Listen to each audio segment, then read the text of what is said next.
இந்த பதிவுக்கான காரணம் என்னென்னா, சோஷியல் மீடியாவில் ட்ரெண்டிங்காக வர ஒரு வீடியோவை எல்லாருமே பார்த்துறதுக்கான பாசிபிலிட்டிஸ் இருக்குது. என்ன பதிவுனா, புது நோட்டு பணத்தாலையும் காயின்ஸாலையும் மாலை கட்டுற மாதிரி ஒரு பதிவு. அது அந்த ரீல்ஸை பார்க்கும்போது நமக்கு நல்லாயிருக்கு.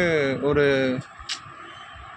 ஒரு எப்படி சொல்கிறது, நமக்கும் அந்த மாதிரி செய்யணுங்கிற ஆசை இருக்குதுன்னு வச்சுங்களேன். இருந்தாலும் எப்படி சொல்கிறதுனா, எனக்கு தனிப்பட்ட முறையில் தோணுன விஷயம் என்னென்னா, பசியில் இருக்கிறவனுக்கு முன்னாடி பிரியாணி சாப்பிட்ற மாதிரி. சாதாரணமாக ஒரு நாளைக்கு 500 ரூபா சம்பாதிச்சாலே இப்போ உள்ள காலகட்டங்களில் சர்வே பண்ணுறது ரொம்ப கஷ்டமாக இருக்குது. அப்படிப்பட்ட சூழலில் இந்த மாதிரி பதிவுகள்லாம் பார்க்கும்போது ஏதோ ஒரு இடத்துல யாரோ ஒருத்தருக்கு வந்து அது மன கஷ்டத்தையும் மனச்சோர்வையும் ஏற்படுறதுக்கான பாசிபிலிட்டிஸ் இருக்குது. அது மட்டும் இல்லாமல் அரசாங்கத்தால் அச்சிடப்பட்ட நோட்டை இந்த மாதிரி பயன்படுத்தலாமா அப்படிங்கிறது எனக்கு இன்னொரு கேள்வியும் இருக்குது. அரசாங்கங்களும் கவனம் எடுங்க.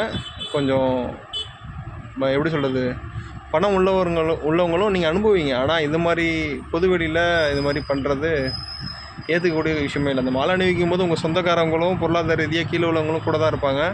அவங்களுக்கும் ஒரு விதமான உறுத்தலாகவும் இருக்குங்கிறதையும் மனசில் வச்சுக்கிட்டு இந்த மாதிரி செயல்கள்லாம் பண்ணுறதுக்கு எவ்வளோ விஷயம் இருக்குது. எப்படி சொல்கிறது, பூ மாலை கட்டலாம், எவ்வளோ பண்ணலாம்னு வச்சுங்களேன். ஆனால் இது மாதிரி நிகழ்வுகளை கொஞ்சம் குறைச்சிக்கிட்டால் நல்லாயிருக்குங்கிறது எனக்கு சின்ன வேண்டுகோள். நன்றி, வணக்கம்.